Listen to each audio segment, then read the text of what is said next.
Hello, in this clip we shall take a look at a new tool for control design, namely the root locus. I expect that people who are viewing these lectures would have already had one course on feedback control and therefore would have already been exposed to the notion of root locus and how one might draw the root locus of a given system. Therefore, what we would do in this clip is to primarily refresh our memory about all the important aspects related to drawing root locus, so that we can use them for design purposes later on. So, the motivation for drawing the root locus is essentially it stems essentially from some of the limitations with Bode plot based design. As versatile and as intuitive as Bode plot based control design is,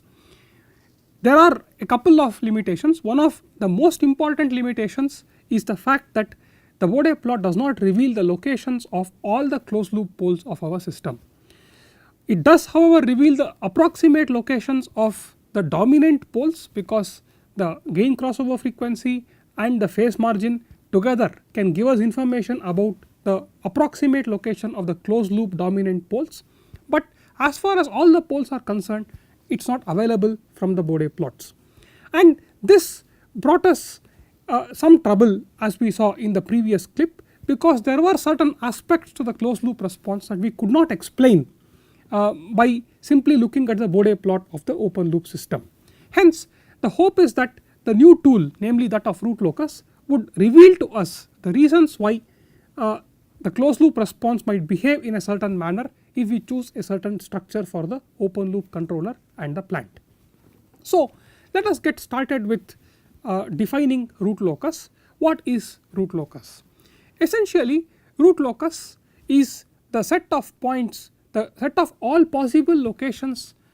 in the complex plane where the closed loop poles can lie when the gain parameter of the open loop system changes. In other words, if I have a denominator polynomial for the closed loop system to be of the form 1 plus k times g of s equal to 0, then for each particular value of the gain k, we would have a certain set of points as the roots of this polynomial, or the zeros of this polynomial would be at certain specific locations depending on the specific value of the gain k that we pick. Now, suppose we were to let the gain k to vary between 0 and infinity, then the question we ask ourselves is, where all would the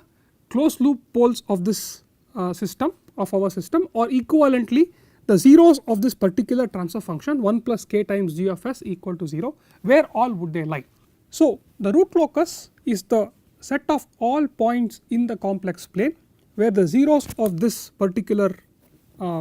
transfer function 1 plus k times g of s lie, as the parameter k is varied from 0 to infinity. It is worth noting that in this definition we assume that none of the parameters of the transfer function g of s, which is like the open loop transfer function of our system, are dependent on the gain k. So, it is assumed that the gain k only multiplies g of s and does not in any way and is not contained in any of the parameters of g of s. Now, stated as such, it is not very useful, because we cannot employ this definition to draw the root locus. A slightly more useful definition of the root locus would arise if we rearrange this particular equation. For instance, I can write g of s to be equal to minus 1 by k for those points which satisfy this particular equation. This implies that if s naught is a point that is a closed loop pole of our system, or equivalently a 0 of the denominator polynomial, denominator transfer function, namely 1 plus k times g of s equal to 0, then we would have g of s naught to be equal to minus 1 by k. And on the left hand side, of course, I have a complex number. So, I have a complex number also on the right hand side, but if I were to represent this in the form of magnitude and phase, I would get this to be equal to 1 by k e to the power minus I pi, because 1 by k e to the power minus I pi is essentially equal to minus 1 by k. Now I can write the left hand side of this equation also as g of s naught equal to magnitude of g of s naught times e to the power j times the angle of g of s naught, and that is going to be equal to 1 by k e to the power j times minus j times pi. So what this means is, by comparing the magnitudes and the phases on the left hand side and the right hand side, we would get the magnitude of g of s naught to be equal to 1 by k and the phase of g of s naught to be equal to minus pi radians for those points s naught that are the zeros of our denominator transfer function. Of course, minus pi is not the only possible solution. All cyclically equivalent angles, in other words minus pi plus minus 360 degrees or 720 degrees and so on and so forth. In other words, minus pi times plus minus 2 pi l, where l is any integer. L can assume values of 0, 1, 2 and so on, are all the possible locations where our closed loop poles can lie. Now, so therefore we have a more useful definition of the root locus, namely it is a set of points in the complex plane where the angle of the open loop transfer function, in other words g of s naught, is equal to minus pi or its cyclic equivalents, minus pi plus minus 2 pi l. This is really useful in helping us to determine the locations where the closed loop poles can lie, or essentially the zeros of the denominator transfer function can lie. Now the way we have been talking about root locus, it appears as though it is useful only in the context of us having a proportional controller of gain k cascaded with our open loop system. So maybe the transfer function g can represent the planned transfer function times some controller, and cascaded with this controller, let us say we have this gain k, then it appears as though this technique of plotting the root locus allows us to study where the closed loop poles of our system would wander about in the complex plane when this proportional gain k is varied given this particular plant and controller transfer functions. Although it appears that it is therefore rather restrictive in its use to being able to study the effect of proportional controllers on the location of the closed loop poles, it is a little bit more general than that. It can also be used to study the effect of variation of other parameters of our open loop system on the location of the closed loop poles. We shall illustrate that by means of a numerical example. So let us assume that we have a plant P of s equal to 1 by s plus 1 times s plus 2, and let us assume that we actually have a proportional controller cascaded with our plant. In other words, our closed loop system would have a controller gain k cascaded with P of s, and the output of P of s is compared with a reference, and the error is regulated by means of this proportional controller. So if this were the case, then our open loop transfer function, which is going to be c times p, would be equal to k by s plus 1 times s plus 2, and the denominator transfer function for this closed loop system would be 1 plus cp, which would be equal to 1 plus k by s plus 1 times s plus 2. So in this case we see that root locus does exactly what we interpreted it to do in the previous slide, namely that it allows us to study how the closed loop poles of this system change when a proportional controller's gain k were to vary between the limits 0 and infinity. But let us assume that in our particular problem we do not have any variation of this gain k, or in other words let us say it is always equal to 1, but we actually have a plant whose structure is uncertain. In other words, let us say P of s were to be of the form 1 by s plus p small p times s plus 2, where p is the open loop pole. Nominally let us assume that the open loop pole is at 1, p nominal is equal to 1, in which case we would have the plant transfer function to be 1 by s plus 1 times s plus 2. However, let us say that this pole the open loop pole might position might change from one experiment to the other. So, it might change slowly or it might be uncertain. Now, one might be interested to know how the closed loop poles of our system vary on the basis of the position of the open loop poles. So, it can be shown that we can rearrange this problem and be able to use root locus to attack this problem as well. In this particular case, the overall transmission function relating the output x of my system to the reference r, which is given by t, is equal to Cp by 1 plus Cp, and that is going to be given by 1 by s plus p times s plus 2 divided by 1 plus 1 by s plus p times s plus 2, and that is equal to 1 by s plus p times s plus 2 plus 1. Now, I can write this as t equal to 1 by s times s plus 2 plus 1 plus p times s plus 2,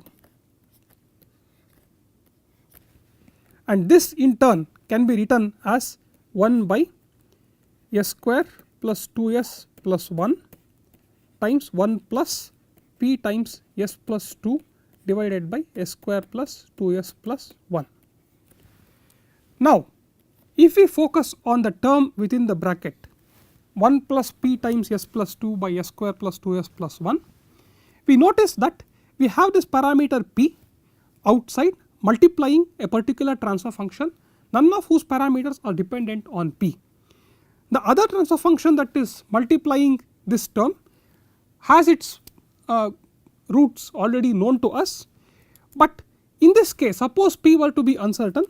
we would have the term within the bracket to be of the kind 1 plus p times g of s equal to 0, where g of s is this particular transfer function,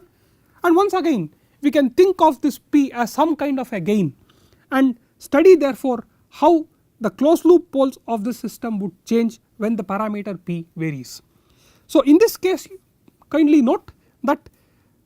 the parameter p is not really some controller gain that is varying, and therefore we are looking at the variation of the closed loop pole in response to this controller gain. In this case the variable p is actually the pole of the plant, but because we can write the closed loop transfer function in the standard form necessary for us to plot the root locus, namely 1 plus some constant times some transfer function is equal to 0, we are now able to look at how changing this constant p, allowing it to assume different values, will change the closed loop poles of our system. So, therefore, the lesson here is that the tool of root locus is not restricted only to looking at the variation of the closed loop poles in response to some controller gain. It can also be used to look at the other parameters of the open loop system, such as the plant pole or the plant gain would have on the closed loop poles of the system for performing control design. Before we look at the different rules for drawing the root locus, it is worthwhile to look at the geometric interpretation of the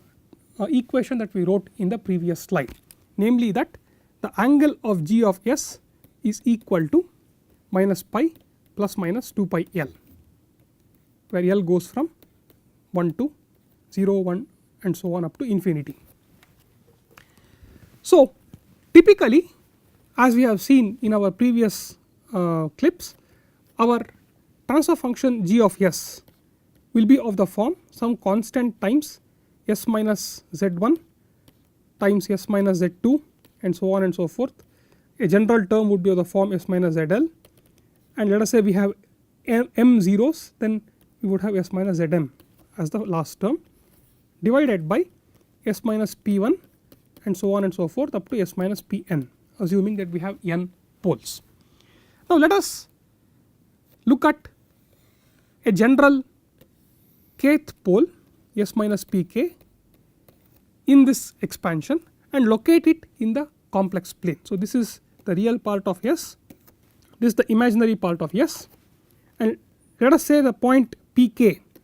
is located here and the point ZL is located there.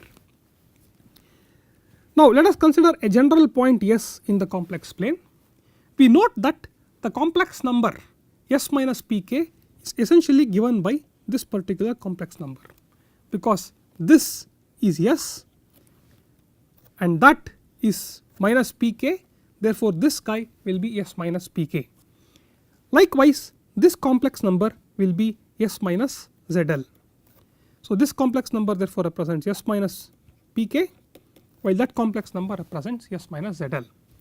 Now we know that if our g of s is written in this particular form, the angle of g of s will essentially be equal to the angle of S minus ZL summed over different values of L going from 1 to m minus the angles of S minus Pk, where the index k can assume values from 1 to n. Now what is the angle S minus Pk geometrically? Geometrically the angle S minus Pk is essentially the angle that this particular complex number S minus Pk makes with the real axis. I shall call that phi k. Likewise the angle S minus ZL is the angle that the complex number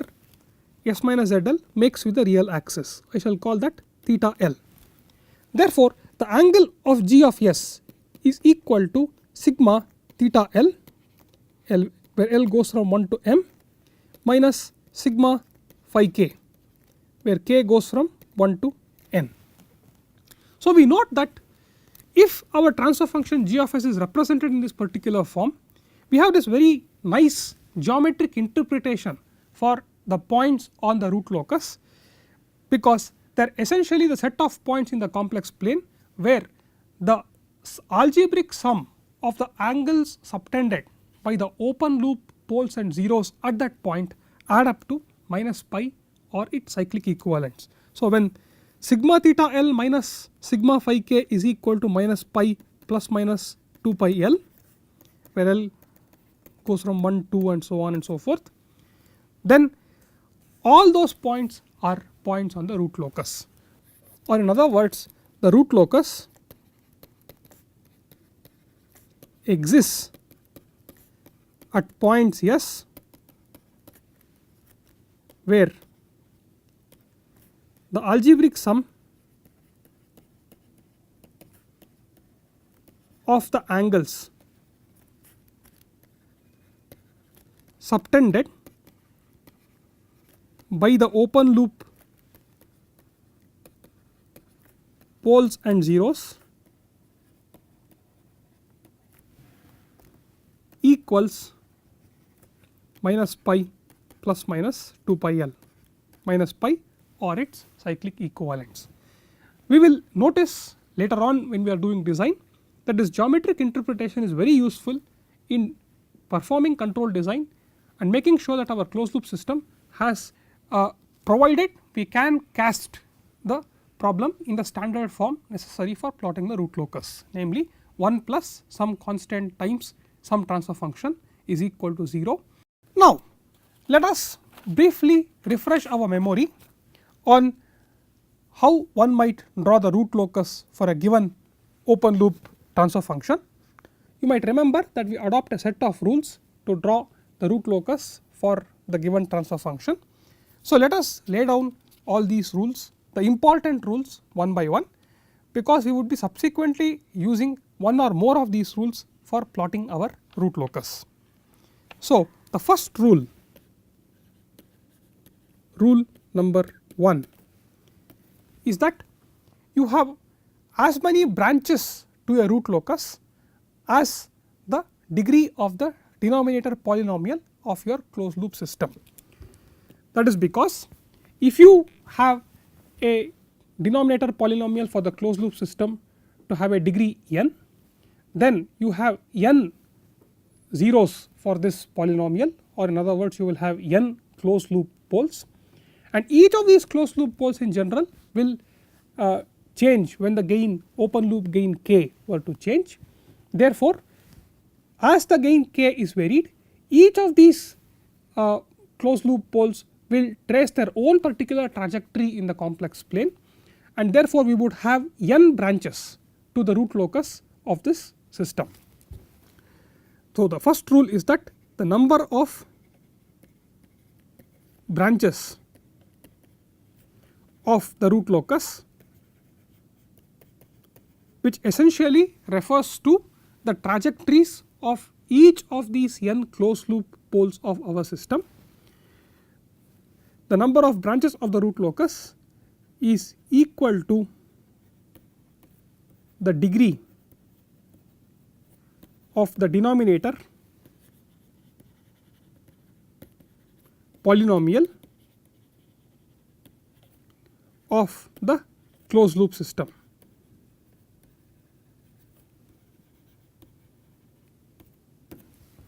So this is the first rule. The second rule has to do with where these branches start and where they end. So let us come to rule number 2. So in order to look at where the root locus starts, in other words where the closed loop poles would be located when the gain k is close to 0, and where it ends, or in other words where the closed loop poles would be located when the gain k tends to infinity, we need to first look at the denominator transfer function 1 plus k times g of s equal to 0. If we were to represent g of s, the transfer function g of s, as the ratio of a numerator polynomial n of s and a denominator polynomial d of s, then we would have the zeros of 1 plus k times g of s to essentially be the zeros of the polynomial d of s plus k times n of s equal to 0. Now in the limit that k tends to 0, we would notice that this term k times n of s will get weighted down enormously to the point that in the vicinity of k equal to 0, our closed loop denominator polynomial will essentially be d of s is equal to 0, and d of s equal to 0 has n solutions which are the poles of the open loop system itself. Therefore the first point to note is that the root locus, all the n branches of the root locus start at the location of the open loop poles of our system. Similarly, what happens when k tends to infinity? So if we return to this equation d of s plus k times n of s equal to 0 and rearrange it somewhat to look like this, namely d of s by k plus n of s equal to 0. So in other words, we have divided this equation by k and obtained d of s by k plus n of s equal to 0. We note that in the limit k tends to infinity, the term d of s by k gets weighted down dramatically, and therefore the sum of the branches of the root locus essentially converge to the zeros of n of s. In other words, some of the branches of the root locus end up in the open loop zeros of the system. It is worth noting that the degree of n of s is in general not equal to the degree of d of s, and indeed for all physical systems n of s is strictly lesser in degree compared to that of d of s, and therefore not all of the branches of the root locus end up in the open loop zeros. Some of the branches actually tend to infinity. The way they tend to infinity is something that we would look at in one of the later rules. Therefore in rule 2 we confine ourselves to those branches that sink inside the open loop zeros, and we can then state that the branches of the root locus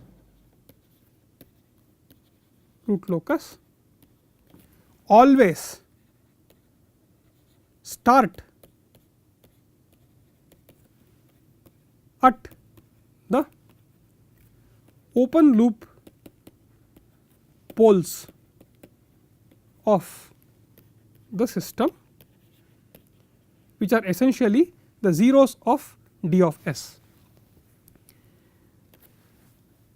However, not all of these branches end up in the open loop zeros. Some of them end up in open loop zeros and the rest go to infinity. some of the branches of the root locus end in open loop zeros, while others go to infinity. In what manner do they go to infinity, at what directions, along what curves is something that we will look at shortly. So, this is the second rule. The third rule is intended to help us determine the location of the root locus on the real axis of the complex plane. So, rule number 3 has to do with where the root locus would be situated on the real axis of the complex plane. Now, let us try to determine where the closed loop poles could lie on the real axis by means of a numerical example. So, let us take the transfer function g of s to be equal to s plus 1 by s plus 2. So, if we were to represent the location of the open loop pole and 0 in the complex plane. So, this is the real part of s and this is the imaginary part of s, then we would have the 0 to be located at s is equal to minus 1 and the pole to be located at s is equal to minus 2. In future we shall adopt the notation that has been shown here. The open loop 0 would be represented by a circle and an open loop pole would be represented by a cross mark. Now, in order to answer this question of where on the real axis would the root locus lie, let us say we pick a point s on the real axis, then we note that s plus 1 essentially represents this particular complex number. Likewise, we note that s plus 2 represents that other complex number. Therefore, the angle of g of s is going to be equal to the angle of s plus 1 minus the angle of s plus 2. You get a minus sign because the term s plus 2 is in the denominator, and if you look at the angles that each of these complex numbers make with the real axis, you find that the complex number s plus 1 and s plus 2 both make angle 0 degrees with respect to the real axis. Therefore, the difference between these two angles is also going to be 0 degrees. Therefore, all points s that are to the right of this 0 and this pole cannot be points on the root locus.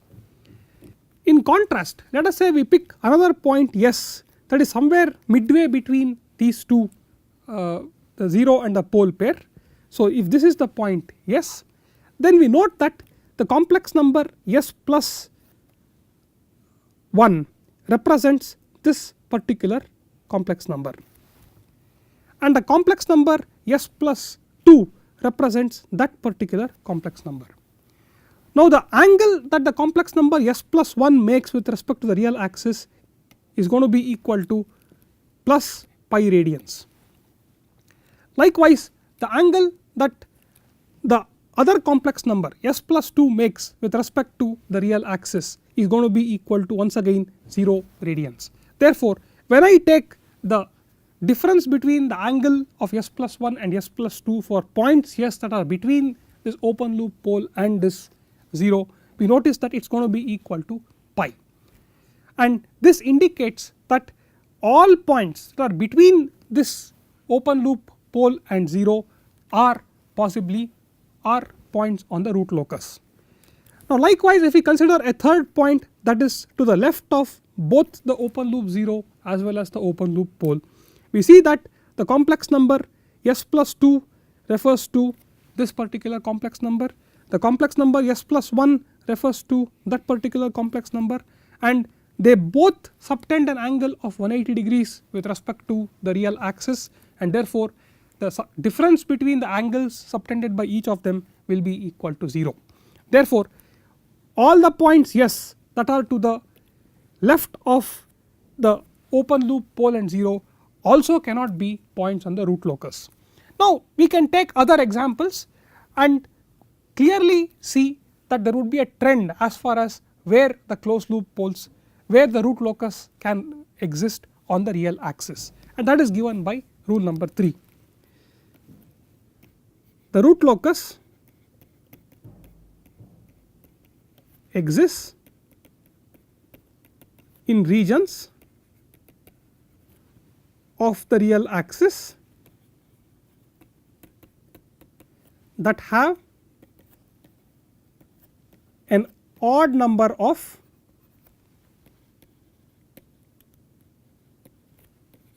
poles, open loop poles plus open loop zeros to its left. So, you can verify that in this case for complex numbers here you have 2,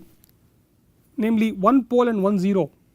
to the left of this complex number, and therefore these points cannot be points on the root locus. Likewise for points here in between the open loop pole and 0 we have just 1 pole to its left, and therefore we have an odd number of poles plus zeros to its left, and therefore all such points in between this open loop pole and 0 can be points on the root locus. And likewise for points S to the left of both these pole as well as the 0, we see that we have no poles or zeros to the left of S, and since we have 0 poles and zeros to the left of S, these points S also cannot be points on the root locus. This conclusion is essentially derived by looking at the phase that is added by the open loop poles and zeros on the real axis at any point S on the real axis. The fourth rule addresses itself to the location of the root locus for points that are very far away from the origin. So, as S tends to infinity, where will the how will the root locus look? So, to address this question, let us once again draw the complex plane. So, this is real part of S and this is the imaginary part of S, and let us assume that our open loop transfer function g of S would be of the form some constant times S minus z1 times S minus z2 and so on and so forth. Some general term would be of the kind S minus zl, and the last term would be S minus zm. So, there are m zeros and likewise there are n poles. So, S minus p1 is the first pole and so on and so forth. S minus pk is the general kth pole, and S minus pn is the last pole. So, let us assume that this is the structure of our open loop system. So, we can locate all the poles and zeros in the vicinity of the origin. So, let us for instance for the present locate just one of the representative poles pk and one of the representative zeros zl. Now, let us consider a point S which is very far away from the origin. Now, if this point S is sufficiently far away, you would note that the angle that the complex number S plus pk makes with respect to the real axis is going to be equal to theta k, and the angle that S plus zl makes with respect to the real axis is going to be equal to theta l. These two angles are going to be very nearly equal to one another when this point S is extremely far away. Therefore, if I have m zeros, then for a point S that is sufficiently far away from the origin, then I would have the angle contribution from all the zeros of the open loop system to be equal to m times theta. Likewise, the n terms S plus p1 all the way up to S plus pn will result in a net angle contribution of minus n times theta. And for this point S to be a point on the root locus, we should have this to be equal to minus pi plus minus 2 pi l, where l is any integer 0, 1, 2 and so on. So, this therefore tells us where the root locus can lie in the complex plane for points S that are very far away from the origin. We would have from this equation that theta would be equal to minus pi plus minus 2 pi l divided by m minus n, or equivalently it is going to be equal to pi minus or plus 2 pi l divided by n minus m. So, what this indicates therefore is that very far away from the origin the root locus will look like straight lines, and these straight lines are tilted with respect to the real axis of the complex plane at these particular values of theta. So, if I were to substitute different values of L here, I would get different values of theta, and these are the inclinations of these straight lines along which the closed loop poles would move for branches of the root locus that are very far away from the origin. Now, therefore, if one were to state rule number 4, those branches of the root locus that do not end up in zeros in open loop zeros tend to infinity along lines that subtend angles theta equal to pi minus or plus 2 pi L divided by n minus m, where L can assume value 0, 1, 2, 3 etc. with respect to the real axis. So, the root locus of course asymptotically approaches these straight lines, and when one extends these asymptotes. So, the straight line asymptotes, when one extends these asymptotes, then these asymptotes can be shown to meet at a particular point near the origin, and that point can be shown to be S naught equal to sigma of the open loop poles pi, where I goes from 1 to n, minus sigma of the open loop zeros zi, where I goes from 1 to n, divided by n minus m. So, this is the location where all these straight line asymptotes to which the root locus converges when S tends to infinity will all meet when they are extended backwards towards the origin. The last rule has to do with the breakaway or the break in points of the root locus. So, rule 4. So, breakaway and break in points are the locations where the root loci break away into the complex plane or break in back from the complex plane onto the real axis. So, in order to obtain the locations where breakaway or break in happens, we note that at the points where breakaway or break in happens, we would have repeated roots for the closed loop system. That is because if for instance we were to again consider the complex plane,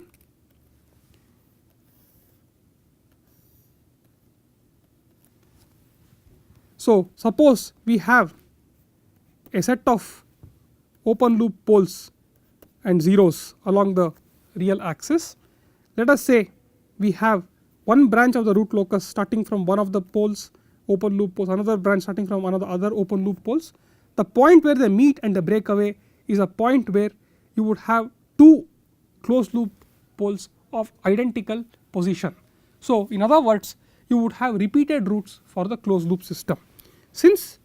at the breakaway or break in points you would have repeated roots for the closed loop system, we can therefore represent 1 plus k times g of s, which is the closed loop transfer function, denominator transfer function, to be of the form s minus alpha the whole square times g1 of s, where s minus alpha, where alpha represents that particular repeated root. Now, if you have the structure of the denominator transfer function to be of the form s minus alpha the whole square times g1 of s, you can easily show that if we take the derivative of the right hand side, then we would have d by ds of s minus alpha the whole square times g1 of s to be equal to s minus alpha the whole square times dg1 by ds plus s minus alpha 2 times s minus alpha times g1 of s. Therefore, regardless of what this other transfer function g1 of s is, we note that this right hand side evaluated at s equal to alpha will always go to 0, simply because we have repeated roots at this particular point alpha. Therefore, to determine where the breakaway and the break in points happen, we essentially have to solve the algebraic equation which is given by d by ds of 1 plus k times g of s equal to 0, because at the location of breakaway or break in, the right hand side will be equal to 0 and the left hand side essentially is equal to 1 plus k times g of s. So, if you were to represent the open loop transfer function g of s as a ratio of a numerator polynomial and a denominator polynomial, we would get that d by ds of 1 plus k times g of s is equal to 0 essentially implies that dn by ds times d minus dd by ds times n divided by d square is equal to 0, or equivalently we would have d times dn by ds minus n times dd by ds equal to 0. So, this essentially represents an algebraic equation, and when we determine the zeros of that algebraic equation, we will be able to determine the possible locations in the complex plane where breakaway or break in of the root locus can happen. Therefore, the points on the real axis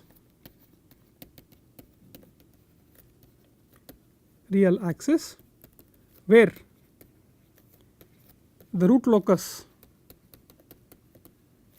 can break away or break in is obtained by solving the equation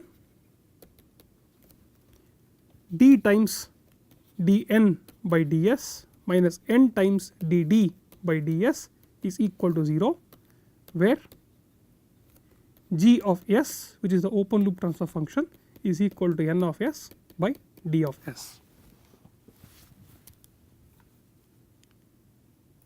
Now, this concludes the important rules that we would need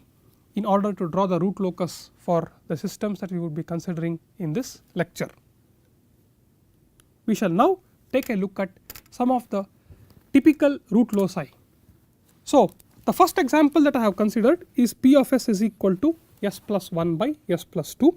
In this case, we note that we have a 0 at s is equal to minus 1